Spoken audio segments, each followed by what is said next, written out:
یہاں ہر چیز بتدریج ہے. بارش بھی ہوتی ہے تو بادل آئیں گے، ہوائیں آئیں گی، وہ اپنے آنے کی خبر دیں گی کہ بھائی ہم آنے والے ہیں اور بارش برسنے والی ہے. سیلاب بھی آتے ہیں تو آنے کی خبر دیتے ہیں، سردیاں آئیں تو آنے کی خبر دیں، موسم خزاں آئے تو وہ آنے کی خبر دے، کیونکہ یہ عالم عالم تدریج ہے. یہاں ہر چیز آہستہ آہستہ خبر دیتی ہے. کسی کو بچہ چاہیے تو بچے آنے کی خبر دیتا ہے. شکم مادر میں وہ ایک پروسیس کے تحت بڑا ہوتا ہے. تدریج پروسیس کا نام بھی ہے. یہاں ہر چیز پروسیس کے ساتھ ہوتی ہے. یہ نہیں کہ ایک دن میں بچہ ہو گیا، یہ نہیں کہ ایک دن میں درخت تیار ہو گیا، کہ نہیں، ہر چیز بتدریج ہوتی ہے. یہ آج بچہ ہے کل جوان ہوگا، آج جوان ہے کل بوڑھا ہوگا، بتدریج چیزیں چلتی ہیں. اب اس عالم تدریج میں رہنے کی وجہ سے ہم نے ایک گمان کر دیا، اور وہ گمان کیا تھا کہ بھائی موت اب نہیں آنی، تدریجاً آئے گی. مطلب جب میں بوڑھا ہو جاؤں گا، جب میری ہڈیاں پوسیدہ ہو جائیں گی، جب سر کے بال سفید ہو جائیں گے، جب 70-80 سال کا ہو جاؤں گا، اپنے دادا کی طرح، اپنے نانا کی طرح، ان بوڑھوں کی طرح، تو موت اب نہیں آنی. اور اس خیال اور گمان نے ہمیں موت سے کیا کر دیا؟ غافل کر دیا. اور جب کہ ملک الموت جب انسان کی روح لیتا ہے تو یہ نہیں دیکھتا کہ جناب بوڑھا ہے یا جناب جوان ہے. تو کبھی کبھی کسی جوان کی موت یہ گمان ختم کروا دیتی ہے کہ یہ گمان بھی نہ کرنا کہ موت بڑھاپے میں آتی ہے. موت جوانی میں بھی آ سکتی ہے، موت بڑھاپے میں بھی آ سکتی ہے. کیوں؟ کیونکہ جو موت ہے اس کا تعلق تمہارے بدن سے نہیں ہے. موت کا تعلق انسان کی روح سے ہے، اور روح جس عالم سے تعلق رکھتی ہے وہ عالم عالم تدریج نہیں ہے. بدن کا تعلق عالم مادہ سے ہے، روح کا تعلق عالم مادہ سے نہیں ہے. اس کی دلیل دوں تاکہ ابھی کہ آپ سمجھ جائیں. مثلا اگر کوئی مومن ارادہ کرے پانی پینے کا، تو اس ارادے کے کرنے میں آپ کو دیر نہیں لگتی، فوراً وہ ارادہ آپ کے سامنے ہے.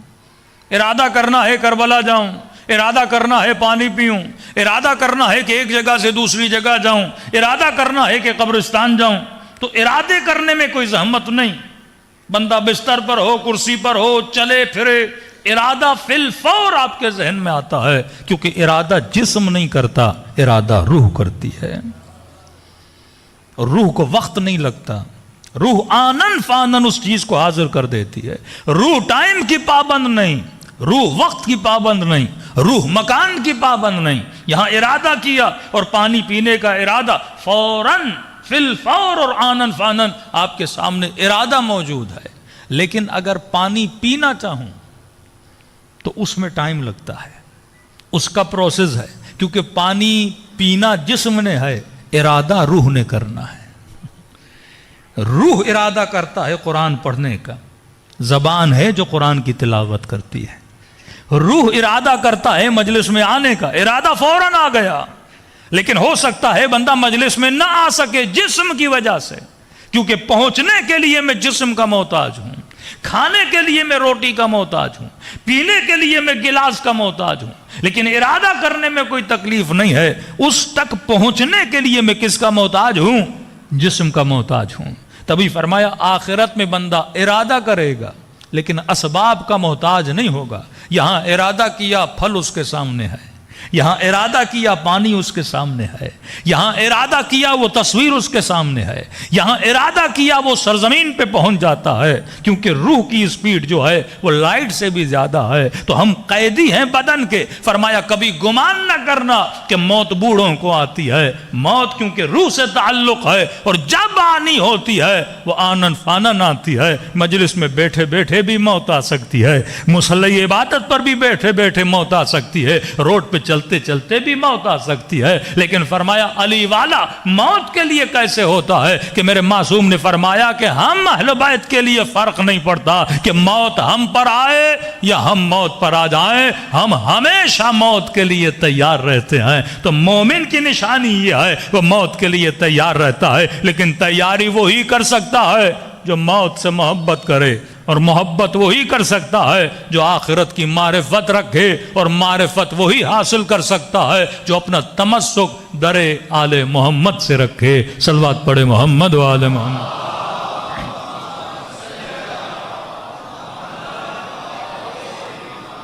بار دیگر صلوات پڑھیں گے. وہ ٹھنڈا لائیں، ٹھنڈا پانی لائیں.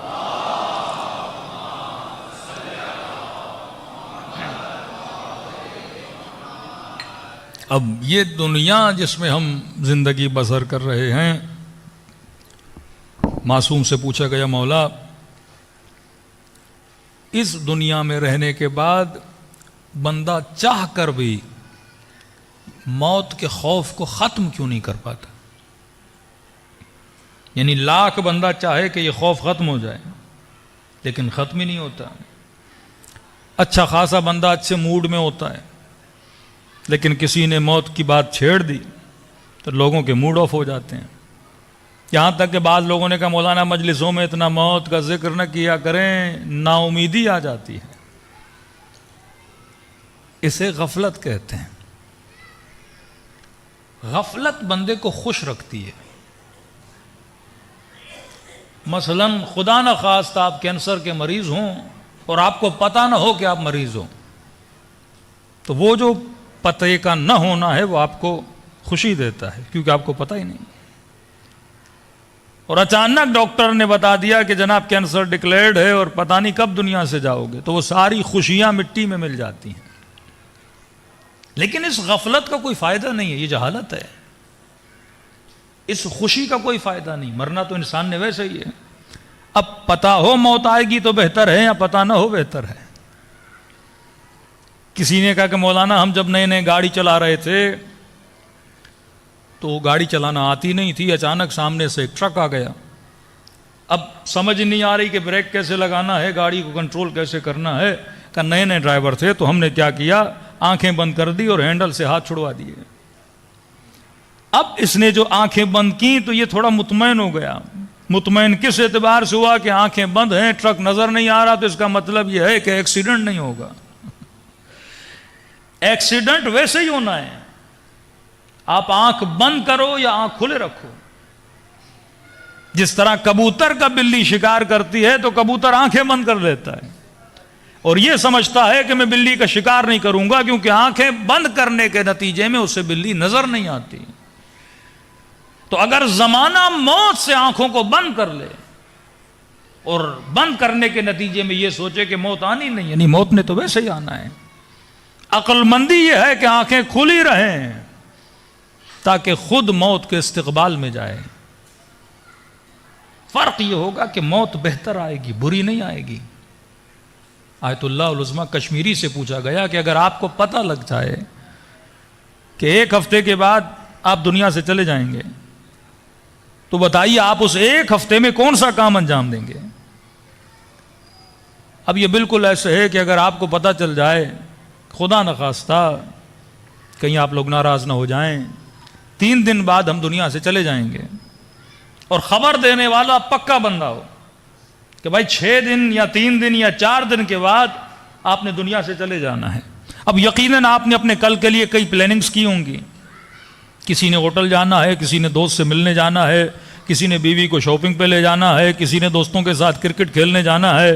کتنی ہماری پلاننگز ہوتی ہیں. کسی نے میچ دیکھنے جانا ہے، کسی نے کہاں جانا ہے، اور اچانک پتا چلا کہ آفٹر 3 days آپ دنیا سے چلے جائیں گے. تو پوچھا آغا کشمیری اگر علم ہو جائے کہ دنیا سے چلے جائیں گے تو یہ بتائیے ان 3 دنوں میں آپ کون سا کام انجام دیں گے؟ تو آپ یہی سوال اپنے آپ سے کریے کہ اگر مجھے علم ہو جائے کہ 1 ہفتے کے بعد دنیا سے چلا جاؤں گا تو کیا میری پلاننگ اس خبر سے پہلے جو تھی کیا خبر کے بعد بھی وہی رہے گی؟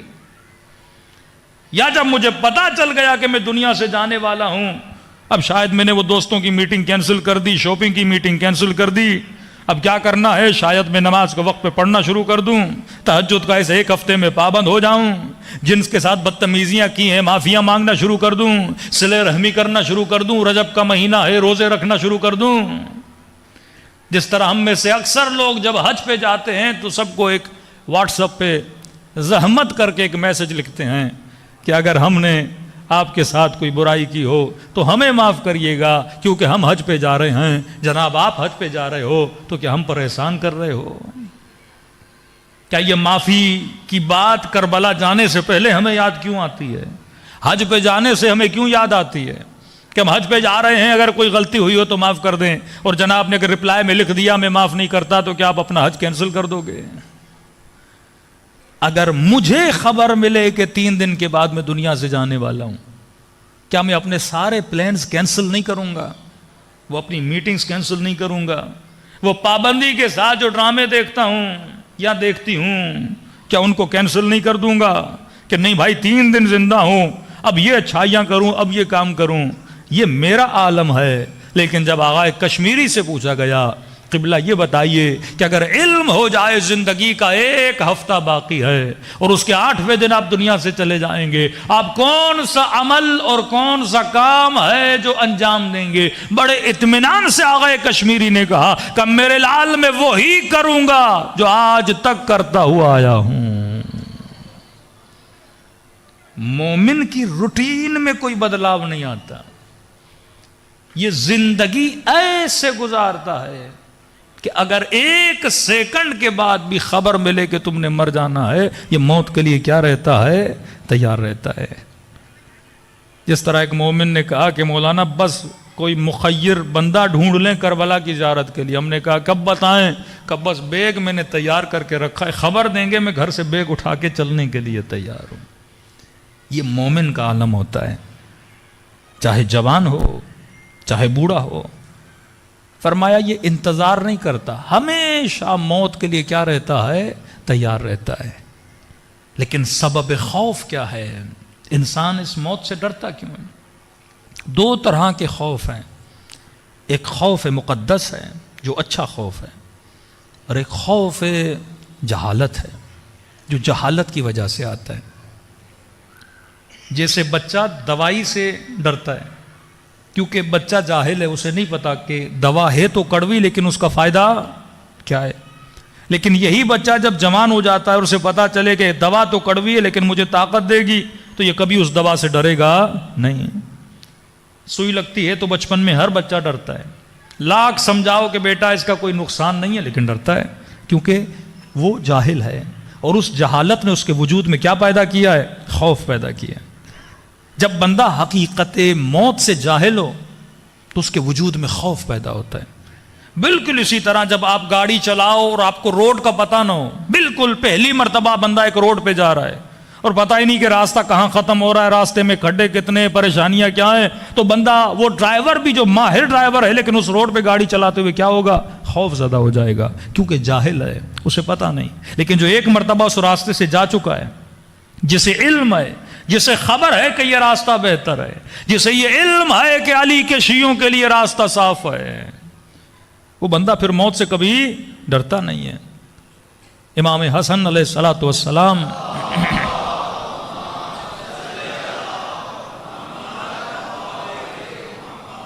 اپنے ایک چاہنے والے کے سرانے پر گئے، جوان تھا، سکرات کا وقت تھا، لیکن امام نے کیا دیکھا؟ پورا وجود اس کا کانپ رہا ہے اور کہہ رہا ہے حسن ابن علی مجھے موت سے خوف آ رہا ہے، حسن ابن علی مجھے موت سے۔ اب امام سرانے ہے لیکن بندہ موت سے ڈر رہا ہے کہ مولا اس موت سے بڑا خوف آ رہا ہے۔ اب امام کو پتا تھا اس کے اندر ایک جہالت ہے، جس جہالت کی وجہ سے یہ جوان موت سے خوف زدہ ہے۔ امام نے اسے سمجھانے کی کوشش کی۔ امام نے کہا یہ بتا، اگر تیرے بدن پر زخم ہو، تیرے بدن پر گندگی ہو اور ان زخموں نے تیرے وجود کو ایک تکلیف میں جکڑ دیا ہو، اور تجھے پتا چلے ایک حمام ہے، ایک بات ہے جہاں نہانے کے بعد یہ ساری تکلیفیں ختم ہو جائیں گی، جہاں نہانے کے بعد بدن کی گندگیاں اتر جائیں گی، جہاں نہانے کے بعد ان سارے زخموں میں شفا آ جائے گی، تو امام نے کہا اس بات میں نہانے سے ڈرو گے یا شوق و اشتیاق کے ساتھ جاؤ گے نہانے کے لیے؟ یہ بستر پہ لیٹا ہوا سکرات کا مریض کہنے لگا مولا شوق و اشتیاق سے جاؤں گا تاکہ وہ گندگیاں جلی جائیں، تاکہ وہ تکلیفیں ختم ہو جائیں۔ امام فرماتے موت مومن کے لیے وہی حمام ہے، جیسے وجود کو موت آتی ہے وہ ساری رنجشیں اور تکلیفیں کیا ہو جاتی ہیں؟ ختم ہو جاتی ہیں۔ کہ مولا اس خوف کو ختم کیسے کریں؟ کہ ایک تو اپنے وجود میں معرفت پیدا کرو کہ واقعاً یہاں کے جانے کے بعد کی زندگی ایک کامل زندگی ہے۔ آیت اللہ العظمہ طباطبائی جب بھی درس دیتے تھے بار بار اپنے شاگردوں کو ایک جملہ بولتے تھے، فرماتے تھے اے میرے شاگردو، ابدیت تمہارا انتظار کر رہی ہے۔ یہ سراپ امام زمانہ کا انتظار کر رہے ہیں، کہتے تھے ابدیت تمہارا انتظار کر رہی ہے۔ یہ جو زندگی ہے نا، لفظ زندگی جو ہم جی رہے ہیں، تو ہمارے ذہنوں میں تصور یہ ہے کہ زندگی 60-70 سال کی زندگی ہے، لیکن فرمایا یہ 60-70 سال معصوم کی روایت کے مطابق ہماری زندگیوں میں سے آنکھ جھپکنے کے برابر بھی نہیں ہے۔ یعنی وہ جو ابدی زندگی ہے، اس زندگی کا ایک آنکھ جھپکنے کا لمحہ ہے جو ہم 60-70 سال گزارتے ہیں۔ اور عجیب حدیث ہے کہ جب ملک الموت جناب نوح کی روح نکالنے کے لیے گیا اور جا کر پیغام دیا کہ اللہ کے نبی پیغام لے کر آیا ہوں، دنیا کی زندگی ختم ہو گئی، دنیا کی زندگی کا آخری دن ہے اور آپ کی ابدی زندگی کا پہلا دن شروع ہونے والا ہے، تو کہتے ہیں حضرت نوح نے ایک آہ حسرت بھری اور کہا کہ ملک الموت اتنی مختصر زندگی، کتنے سال؟ 900 سال کا ملک الموت ختم ہو گئی، اتنی مختصر زندگی کہ یا نبی اللہ 900 سال اللہ نے زندگی دی اور آپ کہہ رہے ہیں مختصر زندگی۔ فرمایا مجھے پتہ ہی نہیں لگا کہ 900 سال کیسے گزر گئے۔ فرمایا نبی نوح آپ کی زندگی 900 سال ہے، آخری زمانے میں آنے والے امتیوں کی زندگی اللہ 60-70 سال کر دے گا۔ فرماتی ہے سننا تھا حضرت نوح نے کہا اگر مجھے 60-70 سال زندگی ملے، ارے 60-70 سال تو نوح اللہ کے سجدوں میں گزار دے۔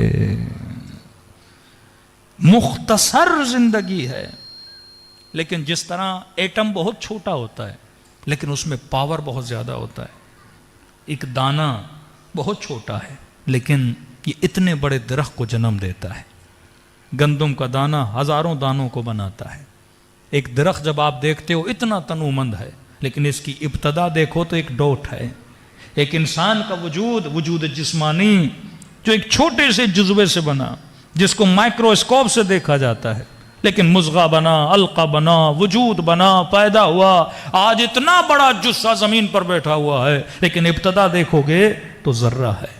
یہ سارے کمالات ان ذرات کے ہیں۔ یہ ذرہ ہے لیکن پاور بہت ہے۔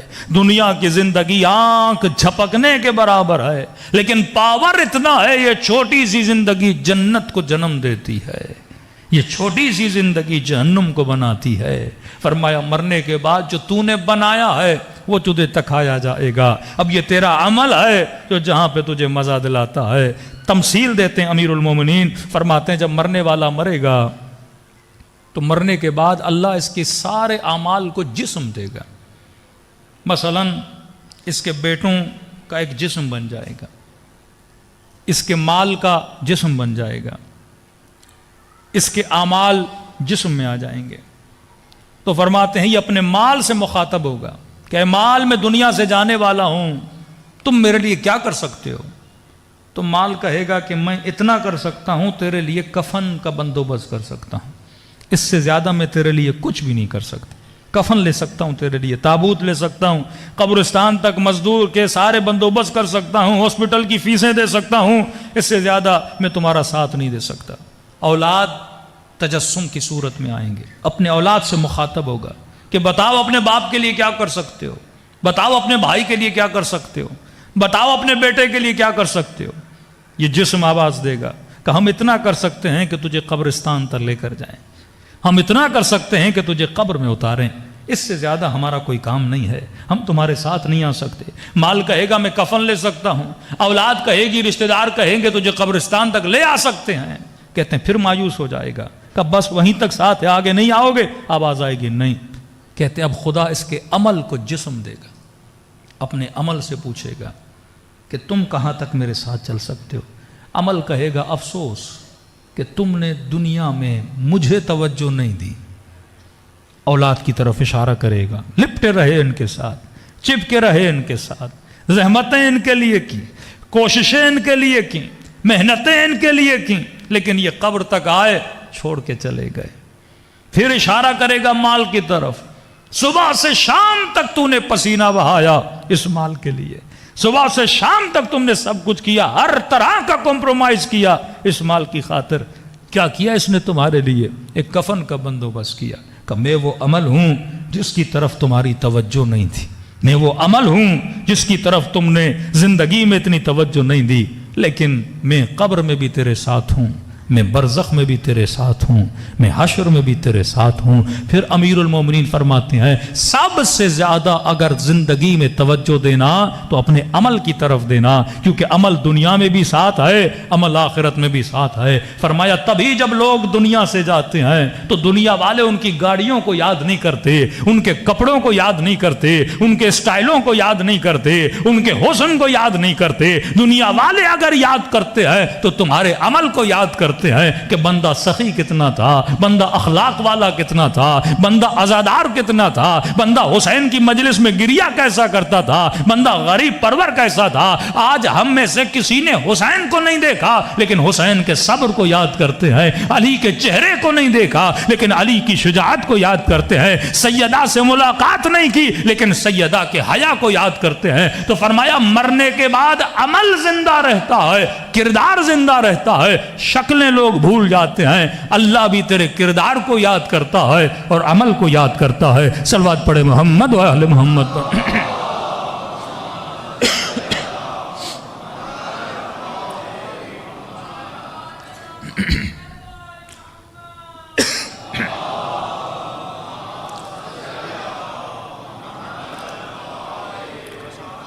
تو خوف موت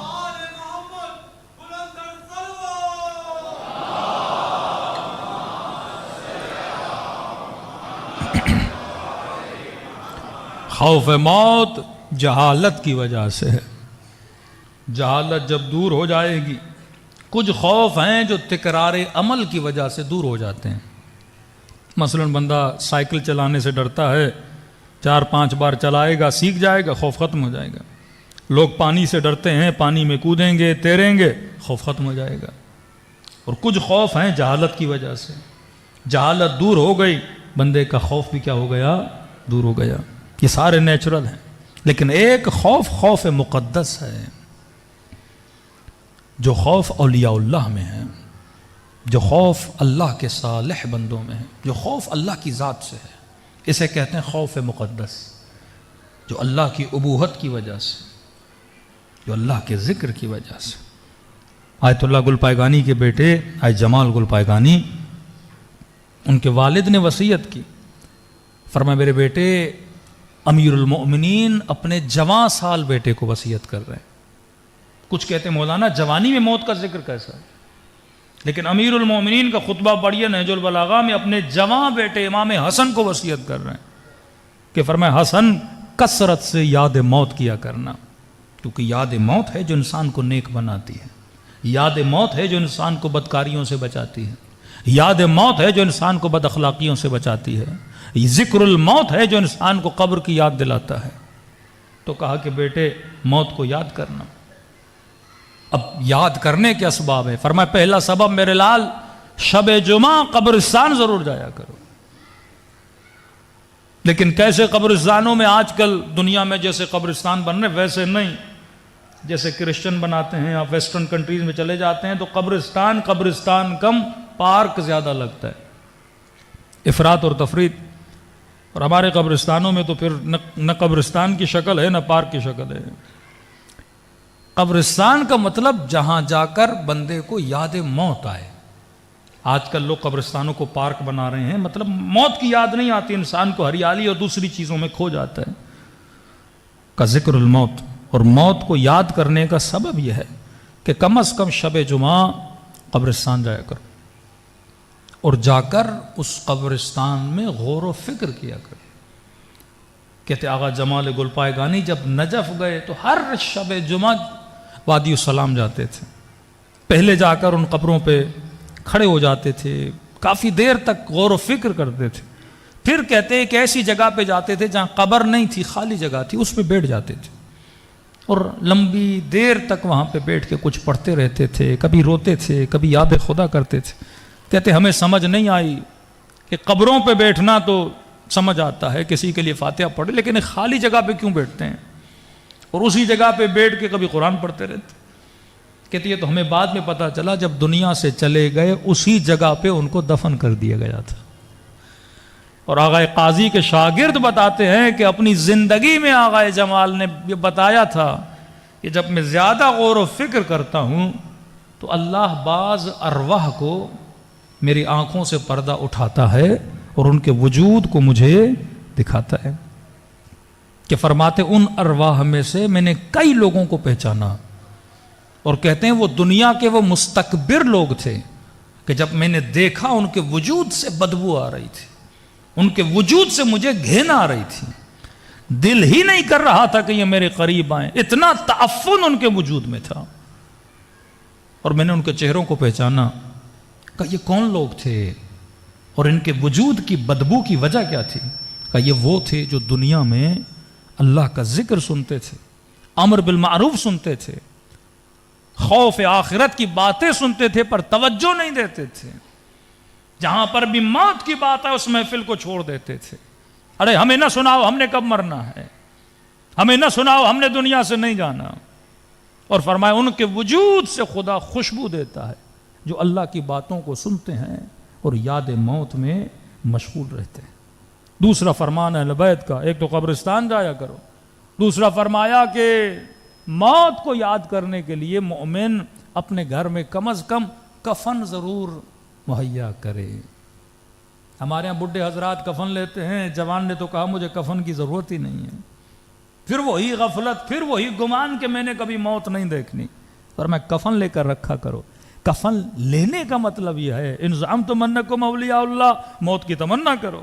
اگر تجھے یاد موت ہے تو یاد موت کے لیے سفر کی تیاری کیوں نہیں ہے. بندے نے اگر گاڑی لی ہے تو ڈرائیونگ لائسنس رکھے گا, اگر سفر کے لیے جانا ہے تو گاڑی میں پیٹرول بھروائے گا. ایک بندہ کہے میں نے سفر پہ بھی جانا ہے, نہ ڈرائیونگ لائسنس ہو نہ پیٹرول کا بندوبست کرے, تو دنیا کہے کہ اس نے تو جانا ہی نہیں ہے. اگر میں نے موت کی تیاری کر رکھی ہے, کیا اپنی حلال کی کمائی سے میں نے کفن کا بندوبست کیا ہے کہ نہیں. تیسری چیز فرمایا وصیت ضرور کیا کرو. وصیت بھی یاد موت کا نام ہے. جب تک ہم بستر مریضی پہ لیٹ نہیں جاتے تب تک ہم وصیت نہیں کرتے.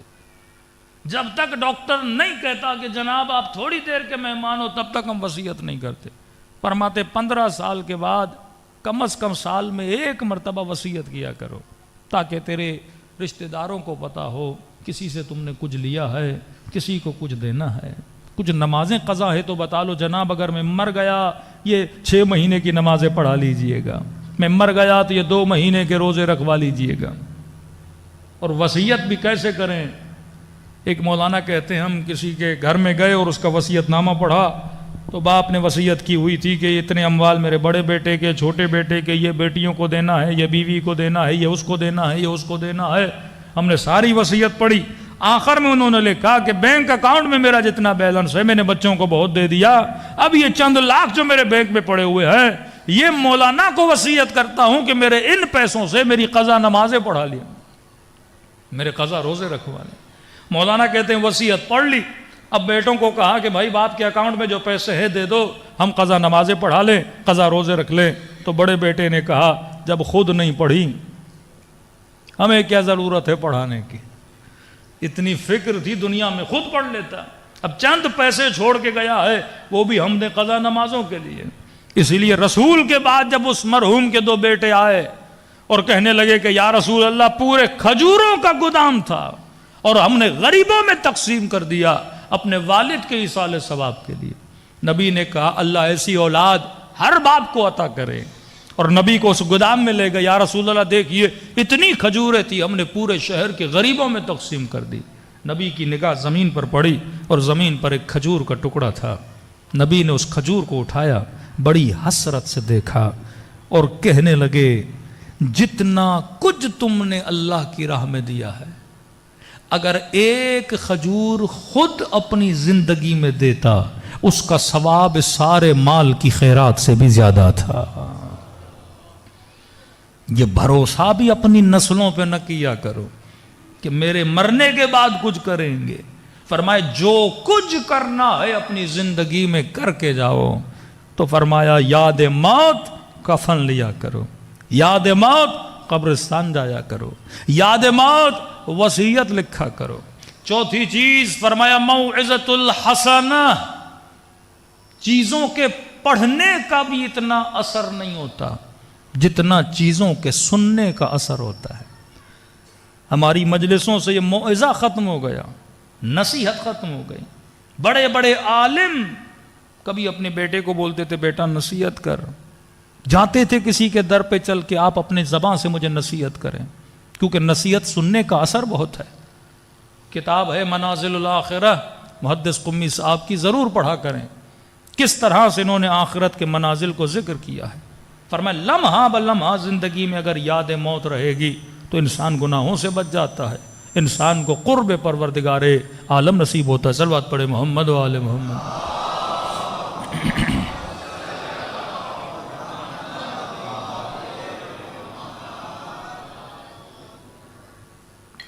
صلوات پڑھے محمد و آل محمد۔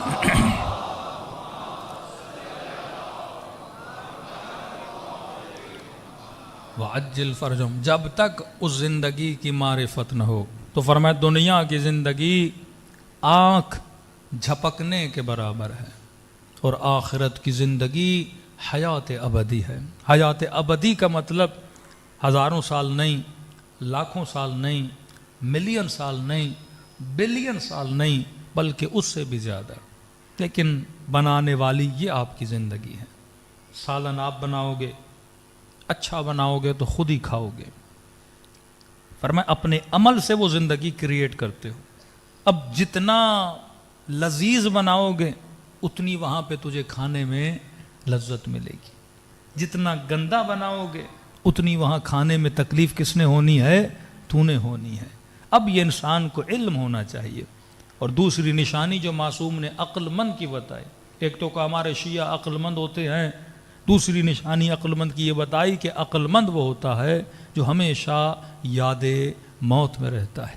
جسے موت کی یاد نہیں اس انسان کی زندگی کا کوئی فائدہ نہیں۔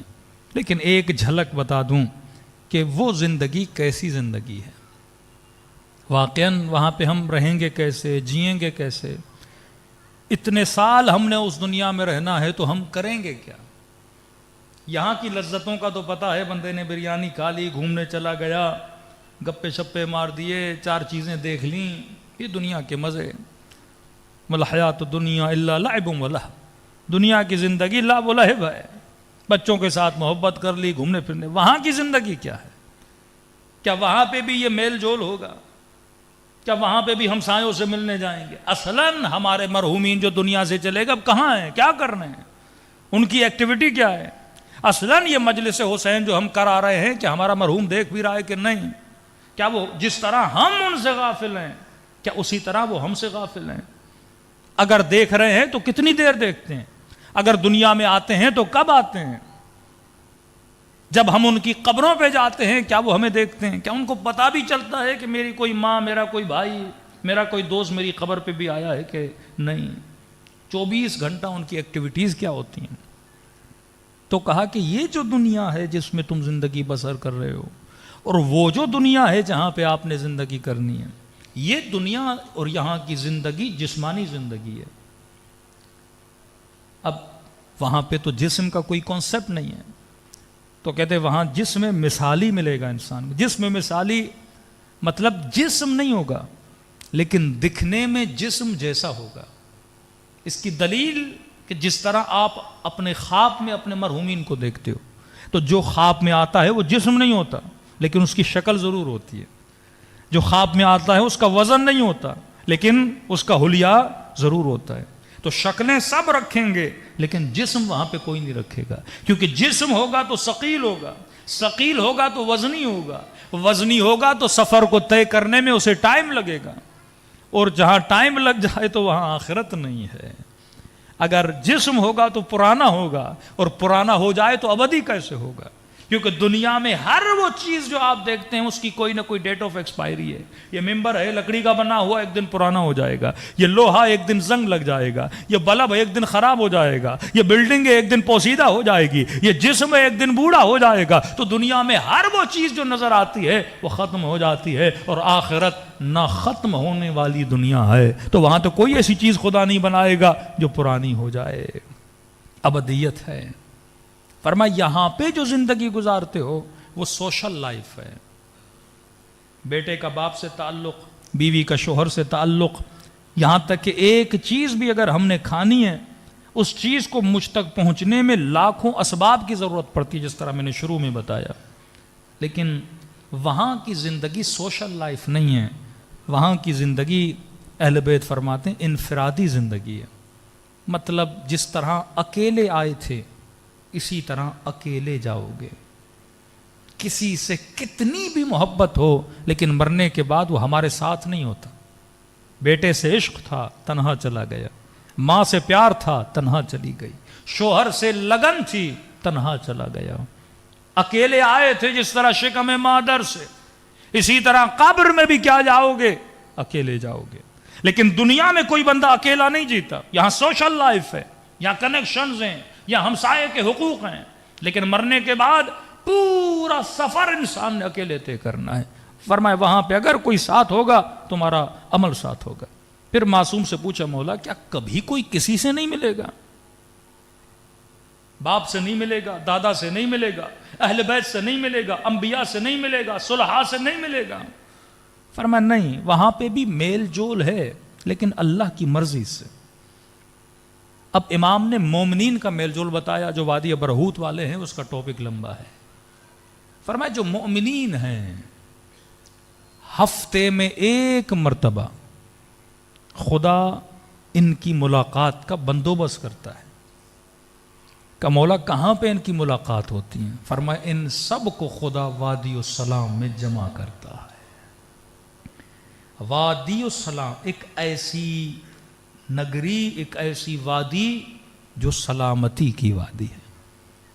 اب وادی السلام میں کیا کرتے ہیں وہ الگ بحث ہے، وہ مولا کی روایت میں آئے گا. فرمایا ونس ویک. مولا کب جمع ہوتے ہیں؟ صبح کو، دوپہر کو؟ فرمایا نہیں، جب دنیا میں وقت غروب ہوتا ہے تو خدا ان کو وادی السلام میں بلاتا ہے. کب تک رہتے ہیں؟ فرمایا جب تک وقت فجر نہیں ہو جاتا یہ یہاں بلائے جاتے ہیں، اور فجر کا وقت ہوتا ہے پھر یہ واپس عالم برزخ کی طرف بھیجے جاتے ہیں. تبھی ایک شاید راتوں کو قبرستان میں زیادہ بیٹھنا مکروہ ہے، اس کی دلیل شاید یہ ہو.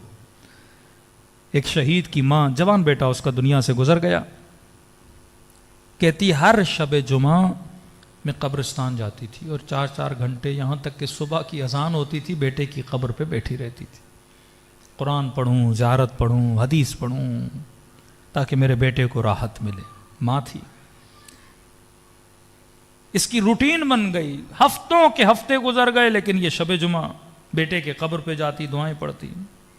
ایک دن اس نے خواب کے عالم میں اپنے بیٹے کو دیکھا. دیکھتی ہے بیٹا میرے حضور بیٹھا ہے.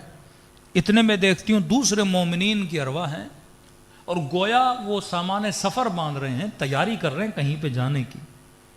تو میں نے بیٹے سے پوچھا میرے لال یہ سب کہاں جا رہے ہیں؟ کہا یہ سارے وادی السلام جا رہے ہیں. ہر شب جمعہ اللہ مومنین کی ارواح کو وادی السلام بلاتا ہے. کہا ہے کیا وادی السلام میں؟ کہا یہ سب علی کی ملاقات کو جا رہے ہیں.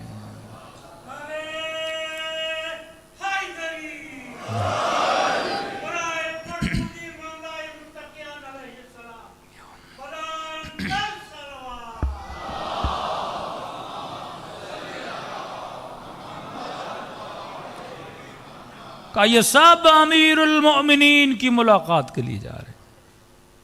اب یہ بھی سوچئے کہ واقعاً کوئی بات نکلی ہے.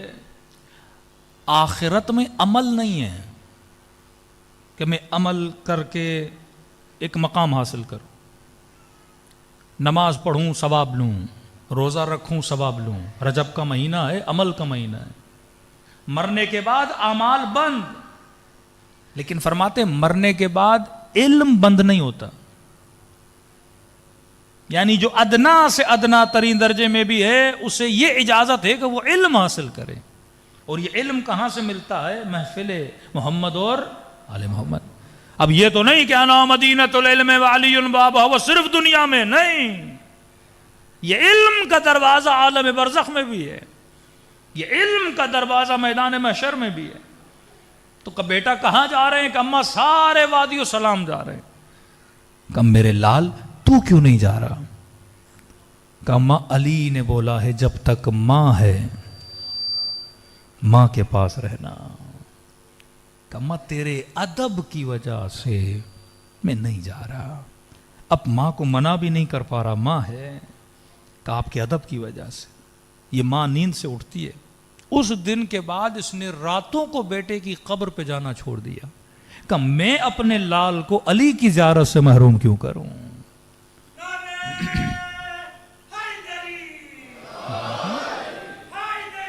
یا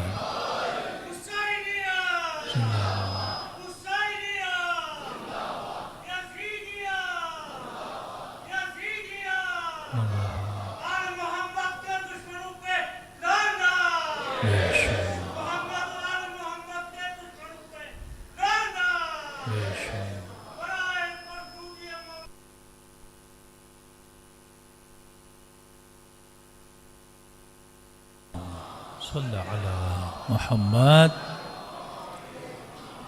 کہ میں اپنے لال کو کیوں محروم کروں امیر المومنین کی زیارت سے؟ اب اس کے دلیل میں بہار کی ایک روایت ہے.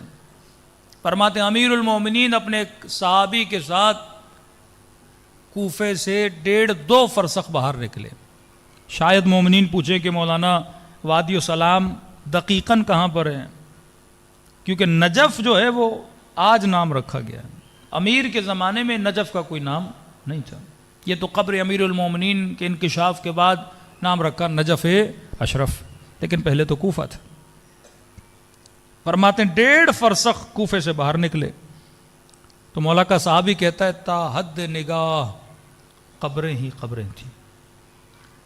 اور میں نے کہا مولا یہ کون سا مقام؟ امام نے فرمایا یہ وادی السلام ہے.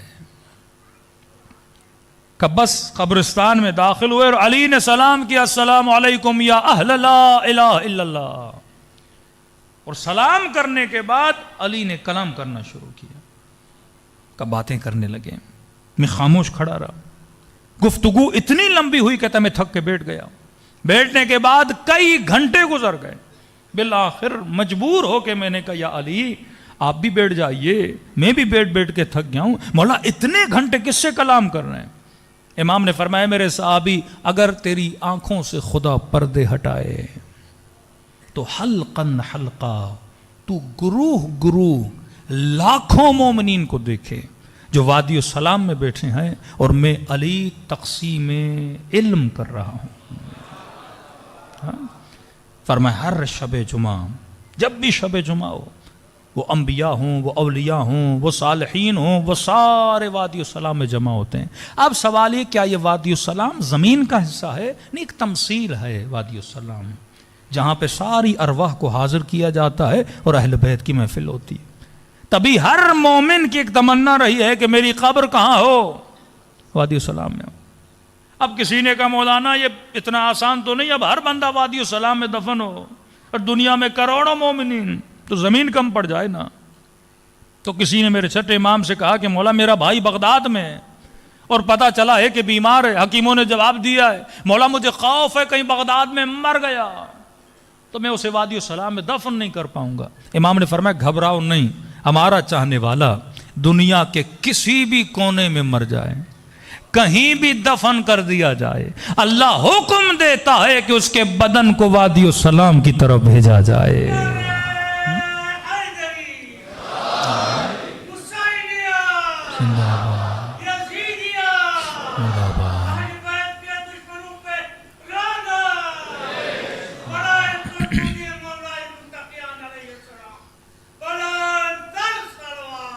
اللہم صلی علی محمد وآل محمد. تو بندے کا مؤمن ہونا ضروری ہے.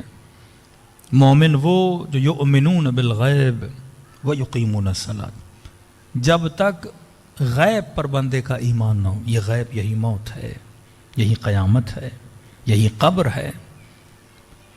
تو فرمایا کہ بدن سے روح نکلتے وقت کی تکلیف سے اگر بچنا چاہتے ہو تو فرمایا مومنو چند کام ضرور کیا کرو.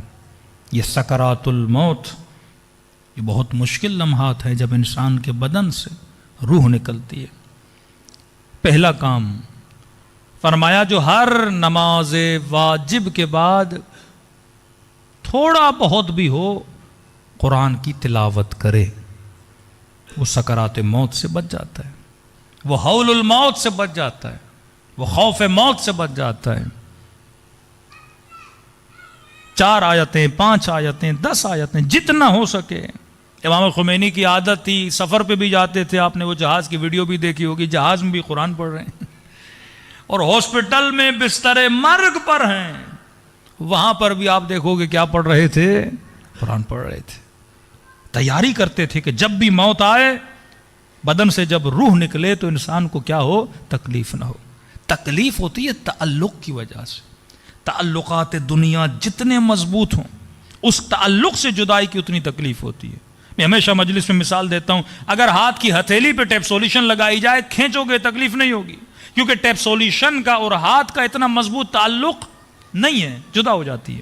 لیکن وہی ٹیپ سولوشن اگر ہتھیلی کے پیچھے لگائی جائے، جب کھینچو گے تو تکلیف ہوگی، کیونکہ بالوں نے ایک مضبوط تعلق بنا دیا ہے اس ٹیپ سولوشن کے ساتھ. اور جب بال کھینچتے ہیں تو انسان کو تکلیف ہوتی ہے نا. جب تعلق اتنا مضبوط ہو جائے دنیا سے، مال دنیا سے، دنیا کے گھر سے، اولاد سے، اب تعلق اتنا ہے کہ جب جدائی کی بات آتی ہے تو انسان کو تکلیف ہوتی ہے، وہ دنیا سے جانا نہیں چاہتا. لیکن اہل بیت کی زندگی دیکھو، اکبر جیسا بچہ ہے، اصغر جیسا بچہ ہے، جب جان چلی گئی اس بچے کی تو کہا خدایا رضن برضا، ہم تیری رضا پہ راضی ہیں. چھٹے امام کا جناب اسماعیل سے میرے مولا نے اتنا محبت کی تھی، روایات ملتی ہیں اتنے پسند تھے ان کو جناب اسماعیل کہ امت کے ایک بڑے گرو کو شک ہوا کہ امام کے بعد یہ امام بنے گا. صحابی کہتا ہے میں مولا سے خیریت دریافت کرنے آیا، کیونکہ ڈیلی امام کے گھر پہ حکیموں کا آنا جانا تھا. جب امام سے ملا تو کیا دیکھا؟ چہرے پہ اطمینان، پریشانی نہیں. میں نے کہا مولا یہ لگتا ہے کہ آپ کا بیٹا ٹھیک ہو گیا ہے. امام نے کہا نہیں، انا للہ و انا الیہ راجعون، بیٹا دنیا سے جا چکا ہے. کہ مولا سمجھ نہیں آتی، جب تک زندہ تھا پریشان تھے، کبھی یہ حکیم، اور بیٹے کے جانے کے بعد ایک سکون مل گیا. فرمایا اولاد اللہ کی امانت ہے، جب تک ہمارے پاس ہے ان کا خیال رکھنا واجب ہے، کیونکہ امانت الہی ہے. بیٹا بیمار تھا، میں نے تک و دو کی کہ بچ جائے، لیکن جب اس نے اپنی امانت واپس لی، میں کون ہوتا ہوں شور کرنے والا؟ یہ تو میرا تھا ہی نہیں، اللہ کی امانت تھی. تو جب تک چیز ہاتھ میں ہے خیال کرو. جب دنیا سے چلی گئی، اب اس پہ اتنا رونا اور گریہ کرنا انسان کے لیے مناسب نہیں ہے. اب رونا محبت میں آتا ہے، وہ انسان کی فطرت کا تقاضا ہے، لیکن اس رونے سے اچھا ہے اس بیٹے کے لیے انسان قرآن پڑھے نا. اس رونے سے اچھا انسان زیارت عاشورہ پڑھے. اس رونے سے اچھا ہے اس کی انسان قضا نمازیں پڑھے، قضا روزے پڑھے. تو معصوم کیا فرماتے ہیں کہ جب تک اولادیں ہیں ان کا خیال کرو، لیکن جب اللہ امانت لے لیتا ہے تو یہ تمہاری چیز تھی نہیں، جس نے دی تھی اس نے اپنی طرف پلٹا دی. صلوات پڑھے محمد و آل محمد.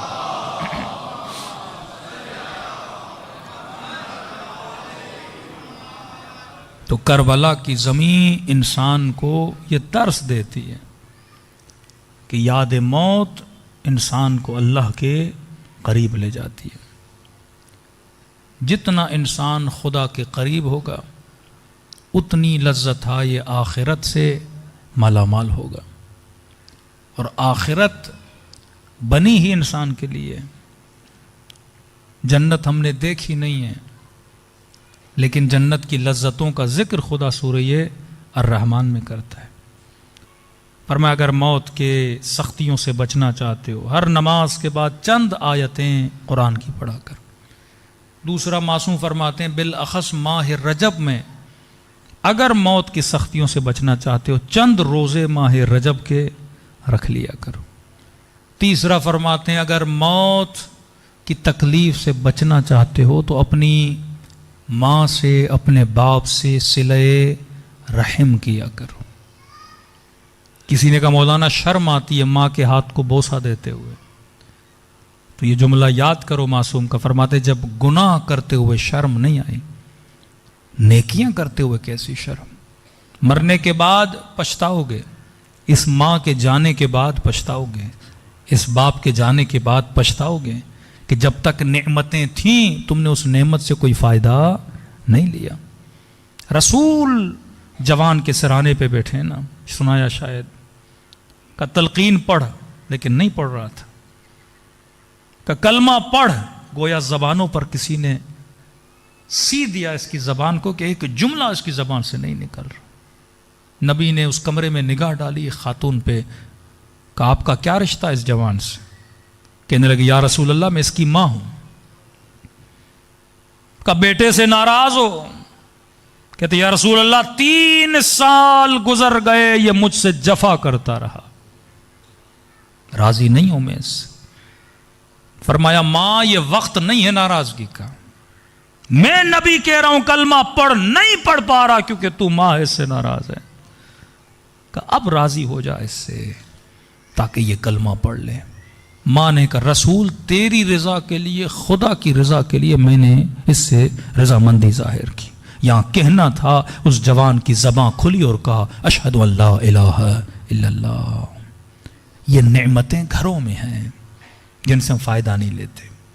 بندہ بہت دور کی سوچتا ہے، عمرہ کر لوں، امام حسین کی زیارت کر لوں، ارے یہ زیارتیں تیرے گھر میں ہیں، یہ نعمتیں تیرے گھر میں ہیں، کیوں فائدہ نہیں لیتا؟ اتنی دور کا کیوں سوچتا ہے؟ یہ توفیق حاصل کرے گا تو بڑی توفیق ملے گی۔ تمنا ہے کہ امام زمانہ کے ہاتھوں کو بوسا دوں، تو پہلے ماں کے ہاتھ کو تو بوسا دے، پھر باپ کے ہاتھ کو تو بوسا دے، پھر اس شفیق باپ کا ہاتھ تجھے نصیب ہوگا جس کی تو تمنا کر رہا ہے۔ کعبے کو دیکھنا عبادت، عالم کو دیکھنا عبادت، ماں باپ کو دیکھنا عبادت ہے۔ کتنے لمحے ہماری نسلیں یہ عبادت حاصل کرتی ہیں، کتنے گھنٹے تو موبائل دیکھتا ہے، ٹی وی دیکھتا ہے، آدھا گھنٹہ ماں کو دیکھ لے، 1 گھنٹہ ماں باپ کو دیکھ لے۔ گھر بندہ مسجد بنا سکتا ہے، عبادت بنا سکتا ہے، گھر کو زیارت گاہ بنا سکتا ہے۔ یہ ساری نعمتیں ہمارے ارد گرد گھوم رہی ہیں، لیکن ہم ان نعمتوں سے محروم ہیں۔ خدا سخی بھی ہے، خدا کریم بھی ہے۔ سخی مانگنے پہ دیتا ہے، کریم نہ مانگنے پر بھی عطا کرتا ہے۔ کیا یہ کرم الہی نہیں کہ تجھے مجلس حسین میں بلایا؟ دنیا والوں کی آنکھیں خشک ہیں، کیا یہ کرم خدا نہیں کہ اس نے تجھے ذکر حسین اور مصیبت حسین کے آنسو عطا کیے ہیں؟ واللہ اگر دنیا میں 100 انسان ہو، ان 100 انسانوں میں اگر 5 کے دل نرم ہیں، وہ اہل بیت کے چاہنے والے ہیں، کیونکہ دلوں کی نرمی کا سبب آنسو ہیں۔ ذکر حسین دل کو سخت ہونے ہی نہیں دیتا۔ 6 دن بندے نے گناہ کیے، پھر کسی مجلس میں جا کے حسین دل کو نرم کر دیتا ہے۔ پورا سال بندے نے گناہ کیے، پھر محرم کے 2 مہینوں میں بلا کے انسان کے دلوں کو نرم کر دیتا ہے۔ یہ آب حیات جو خدا نے آپ کو دیا ہے، کہ پھر بھی اگر دل کی نرمی چاہتے ہو دعائے کمیل پڑھو، پھر بھی دل کی نرمی چاہتے ہو دعائے ندبہ پڑھو، مناجات امیر المومنین پڑھو، اور زیادہ دل کو نرم کرنا چاہتے ہو ہر رات اندھیروں میں اٹھ کے نماز شب پڑھو، کیونکہ نرم دلوں میں خدا رہتا ہے اور انہی دلوں پہ معرفت کے چشمے ظاہر ہوتے ہیں۔ خدا کا شکر کریں، یہ نعمت خدا نے اہل بیت کے چاہنے والوں کو دی ہے۔ وَضْحَكُوا قَلِيلًا وَابْكُوا كَثِيرًا، کم ہنسا کرو، زیادہ رویا کرو۔ زیادہ ہنسنا، قہقہے لگانا دل کی سختی کا باعث، لیکن گریہ کرنا دل کی نرمی کا باعث ہے۔ چہرے پہ تبسم کا ہونا بھی عبادت ہے، چہروں کا مرجھایا ہوا ہونا بھی بری بات ہے۔ مومن حشاش اور بشاش ہوتا ہے، لیکن جب اللہ کے عبادت پہ آتا ہے تو اس کا دل وجود خدا کے عشق کی گرمی میں آ کر یہ پگھل جاتا ہے، نرم ہو جاتا ہے، اور وہ خود کہتا ہے اَمَّن يُجِيبُ الْمُضْطَرَّ إِذَا دَعَاهُ وَيَكْشِفُ السُّوءَ، اے ٹوٹے ہوئے دلوں کی آواز سننے والے، اے فریاد کرنے والوں کی آواز سننے والے. یہ جملے معصومین کے ہیں. واللہ اس سے بڑی نعمت نہیں ہو سکتی. ہر بہانے سے وہ بلاتا ہے اور ہمارے دلوں کو نرم کرتا ہے، اور دل کی نرمی ہی استجابت دعا کی نشانی ہے. عرض کیا کہ وہ کریم ہے. ربط مصیبت کے لیے واقعہ ہمیشہ پڑھتا ہوں کہ ایک مولا کا عاشق امام حسین، واللہ میں نے ایسے مومنین بھی دیکھے ہیں کربلا کا ذکر آتا ہے رونا شروع ہو جاتے ہیں. ایک کشمیر کا مومن تھا، آنسو اس کے آنکھوں سے ایسے بہ رہے تھے جیسے بارش ہو. وجہ یہ تھی اس بیچارے کا ویزا نہیں لگا اور کربلا جا نہیں سکا. کہ مولانا یہ زندگی کا پہلا سال ہے کہ میں کربلا نہیں گیا، پتہ نہیں امام حسین مجھ سے ناراض ہیں. ایسے رو رہا تھا جیسے واقعاً کوئی عاشق روتا ہے، جیسے وہ کسی بہت بڑی زیارت سے محروم ہو گیا ہو، جیسے اس کے وجود میں ایک بہت بڑی کمی اور خلا پیدا ہو گیا ہو. اسی طرح ایک مولا کا عاشق تھا، غریب بھی تھا، بیمار بھی تھا، بدن میں طاقت نہیں، چل بھی نہیں سکتا تھا. اسے پتا چلا کہ مثلاً میرے محلے کے لوگ کربلا جا رہے ہیں 40 کے لیے، تو دوڑا گھر کا دروازہ کھولا، ان بسوں میں جن میں مومنین چڑھ کے جا رہے تھے بس کو دیکھنے لگا اور رونے لگا. کہاں جا رہے ہو؟ میرے حسین کی زیارت کے لیے. کہاں جا رہے ہو؟ میرے عباس کی زیارت کے لیے. رونے لگا. برداشت نہ ہوا، اس سے گھر آیا، مصلی بچھا کے اس نے 2 رکعت نماز زیارت امام حسین پڑھی. خوب رویا.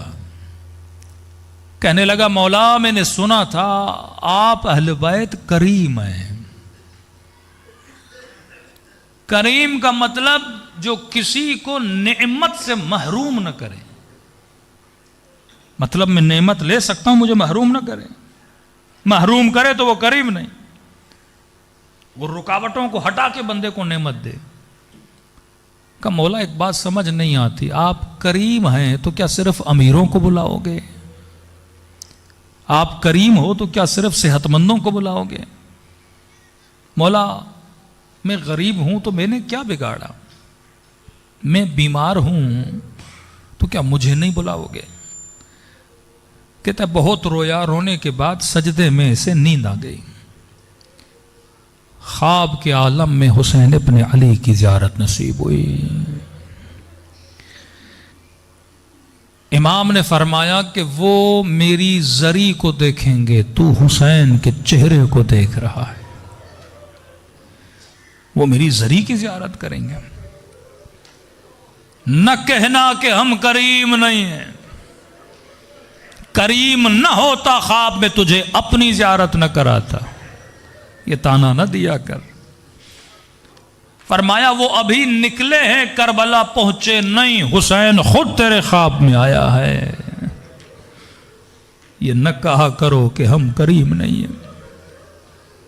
شرمندہ ہوا کہ مولا معافی چاہتا ہوں، میری نیت یہ نہیں تھی، لیکن مولا اگر غربت کی وجہ سے، بیماری کی وجہ سے کربلا نہ آ سکا اور مر گیا، کیا منکر و نکیر نہیں کہیں گے حسین کے عشق کے دعوے کرتا تھا، ایک زیارت کا ثواب لے کر نہیں آیا، تو کیسا عاشق حسین ہے؟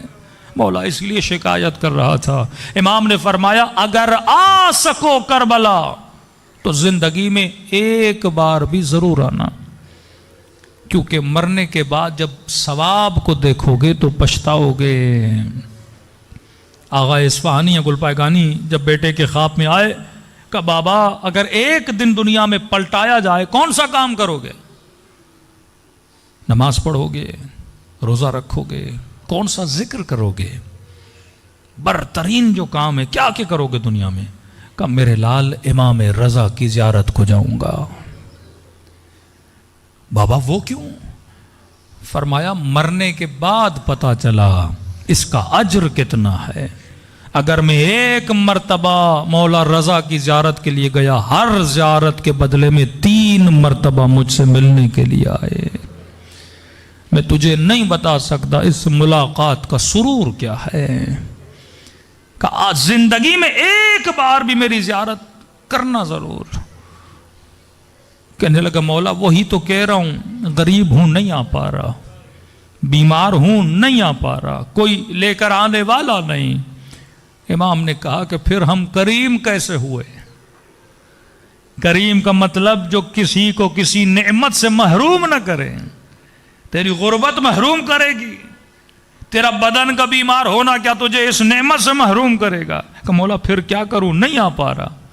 کہ ہم کریم ہیں، میں حسین کہہ رہا ہوں آ سکو تو آؤ، لیکن ساری تمناؤں کے بعد بھی نہ آ سکو تو ہم کریم ہیں.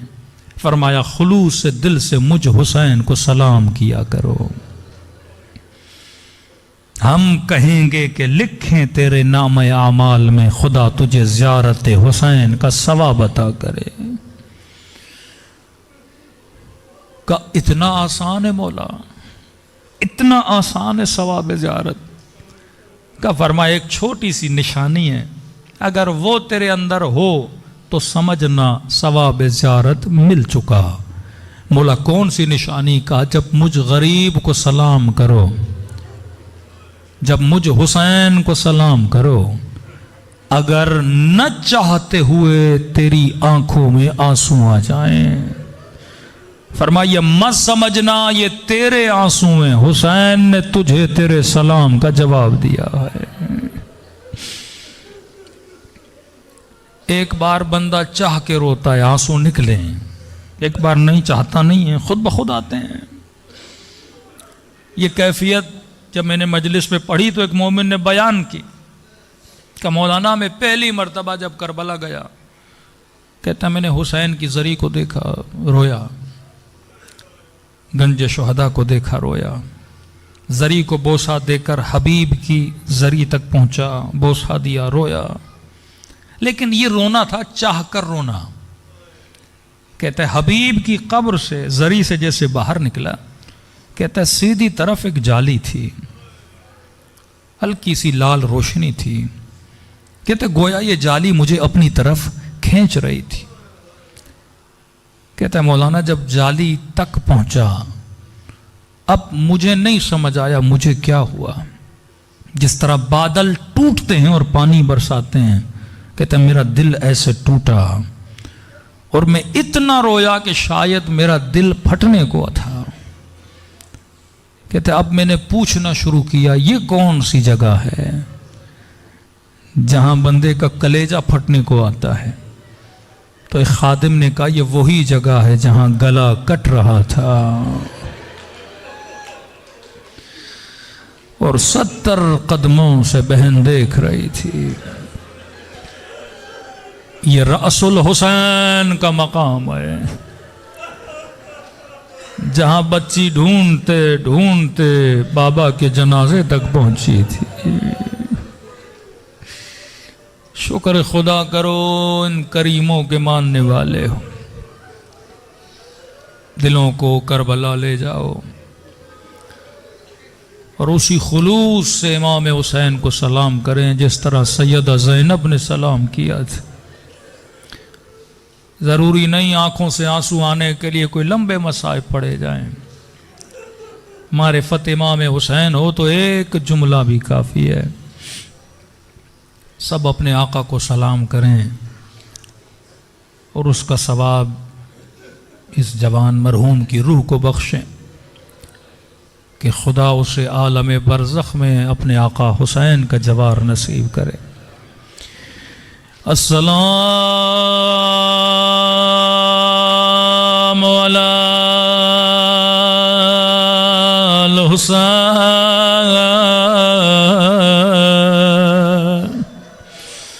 وعلی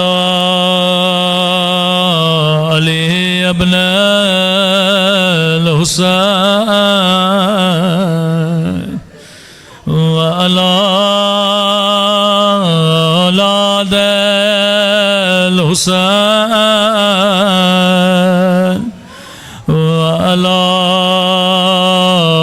صحابہ الحسین الحسین سب مل کے السلام علی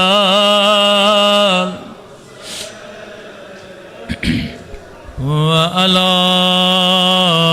علی ابن آواز تھوڑی بڑھا دیں وعلی اولاد الحسین وعلی صحابہ حسین کی صدا بلند السلام علی وعلی علی ابن الحسین وعلی اولاد وعلی صحابہ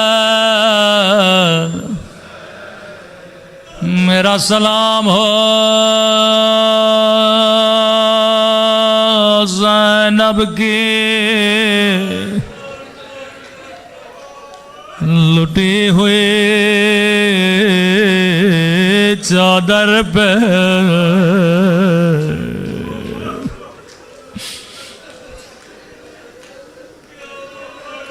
میرا سلام ہو رباب کی اجڑی ہوئی گودی پہ میرا سلام ہو علی اکبر کے چھلنی سینے پہ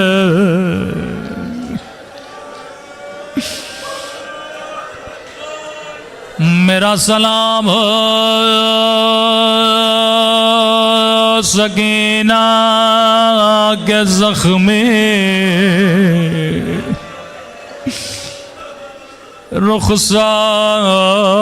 رخساروں پہ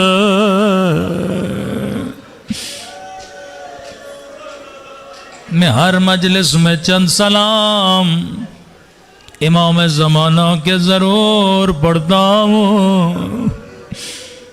آپ نے زندگی میں ہر نوح خاں کا نوحہ سنا ہوگا، پر کبھی امام زمانہ کا نوحہ سنا کرو، فرزند زہرا کا نوحہ سنا کرو. علماء فرماتے ہیں اگر امام زمانہ کے ذات رونا چاہتے ہو تو اندھیری راتوں میں زیارت ناہیہ پڑھا کرو، یہ تیرے امام زمانہ کا نوحہ ہے. فرماتے مومن تو پانی روتا ہے لیکن تیرا امام زمانہ خون روتا ہے. تو نے سنا کہ اکبر کے سینے میں برچھی لگی، تو برداشت نہ کر سکا، لیکن یہ سارے منظر میں نے اپنی آنکھوں سے دیکھا. تو نے سنا کہ زینب کی چادر چھینی گئی،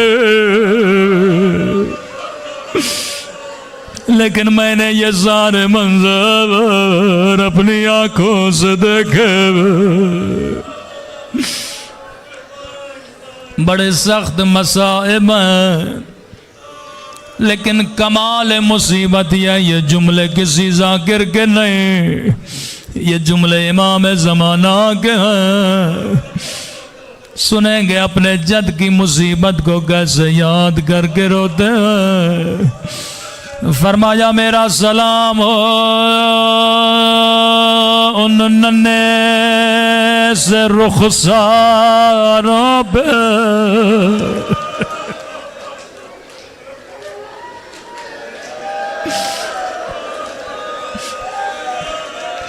میرے مولا نے نام نہیں لیا، اللہ جانے یہ علی اصغر کے رخسار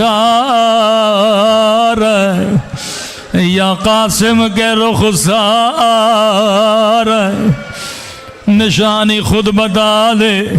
فرمایا میرا سلام ہو ان ننے سے رخساروں پہ جن کا رنگ بدلتا رہا. یہ نہیں کا رنگ بدل گیا بلکہ بدلتا رہا. کبھی شمر کے دماچوں نے رنگ نیلا کیا, کبھی ظالم کے دماچوں نے رنگ کالا کیا.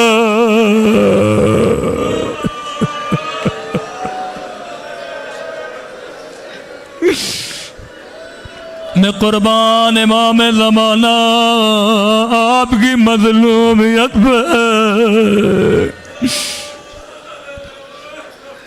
صحیح بخاری کی حدیث ہے, رسول خدا کا فرمان ہے, مسلمانوں کبھی حیوان کو بھی منہ پہ نہ مارا کرو,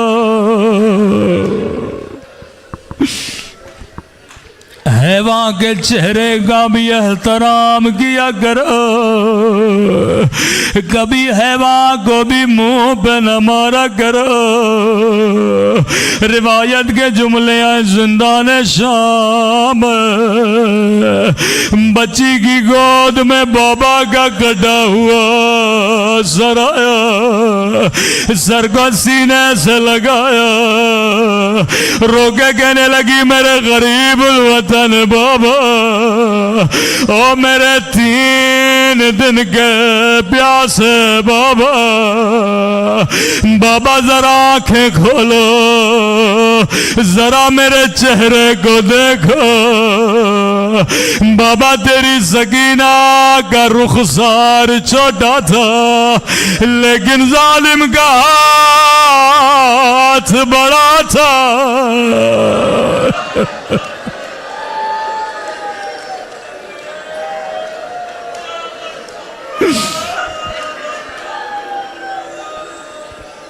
اپنے ذہنوں کو حدیث پہ روکے رکھیے گا.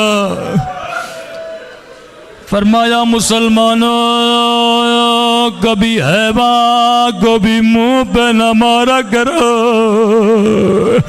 انہوں نے نبی کی نواسیوں کو دماچے مارے, انہوں نے حسین کے بدن پہ گھوڑے دوڑائے, انہوں نے اکبر کے سینے میں برچھی مارے, انہوں نے علی اصغر کی ننھی سی گردن کاٹے.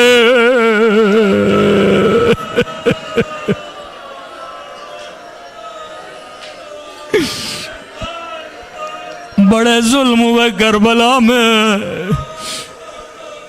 لیکن امام زمانہ نے ایک مصیبت کو یاد کر کے بڑا گریہ کیا. ایک سکینہ کا ننھا سا رخسار, فرمایا میرا سلام ننھے سے رخساروں پہ جن کا رنگ بدلتا رہا. رسول نے کہا حیوان کے چہرے پہ بھی نہ مارا کرو. اگلا سلام اس سے بھی بڑا درد بھرا سلام ہے, قدیمی مومنوں میں اشارہ کروں گا. فرمایا میرا سلام ہو ان زخمی ہونٹوں پہ, ان پھٹے ہوئے ہونٹوں پہ. اللہ جانے یہ کس کے ہونٹ ہے, کیا علی اصغر کے ہونٹ ہے یا علی اکبر کے ہونٹ ہے؟ جواب میرے مولا نے خود دے دیا. فرمایا میرا سلام ہو ان زخمی ہونٹوں پہ او جن پہ ظالم چھڑی مار,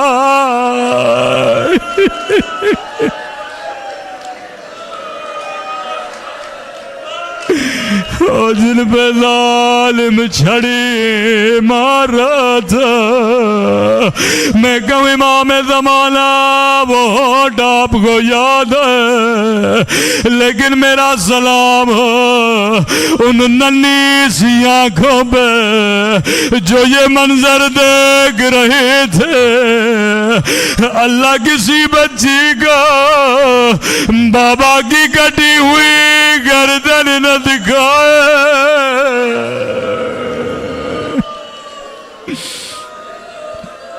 الا لعنت اللہ علی القوم الظالمین۔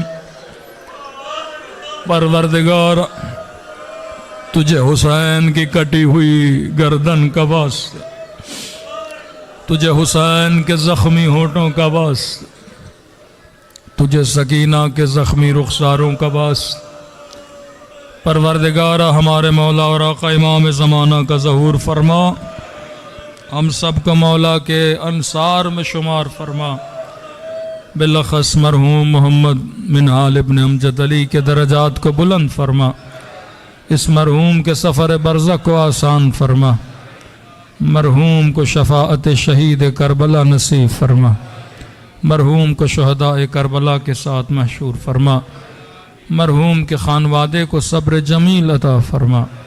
پروردگارہ کائنات سے ظلم اور استبداد کے خاتمے کے لیے فرزند زہرا کا ظہور فرما، فلسطین کے ظالموں جو ظلم کر رہے ہیں خدایا ان کا خاتمہ فرما، وہاں کے مظلوموں کو صبر جمیل عطا فرما۔ پروردگارہ ہم سب کو زبان ذاکر عطا فرما، بدن صابر عطا فرما، دل شاکر عطا فرما، عقل سالم عطا فرما، ہم سب کے گھروں پر اپنی رحمتوں کو برکتوں کو نازل فرما، ہر طرح کی مصیبت سے ہم سب کو محفوظ فرما۔ خدایا جن کے گھروں میں جوان بچے ہیں انہیں عمر طولانی عطا فرما، جو بیمار ہیں انہیں شفاء کاملہ عاجلہ نصیب فرما، ماں و بہنوں کے پردوں کی حفاظت فرما، ہم سب کو سیرت علی اور آل علی پر چلنے کی توفیق نصیب فرما، جو مانگا نہیں مانگا اپنے خزانے قدرت سے ہم سب کو عطا فرما۔ ربنا تقبل منا انک انت السمیع العلیم۔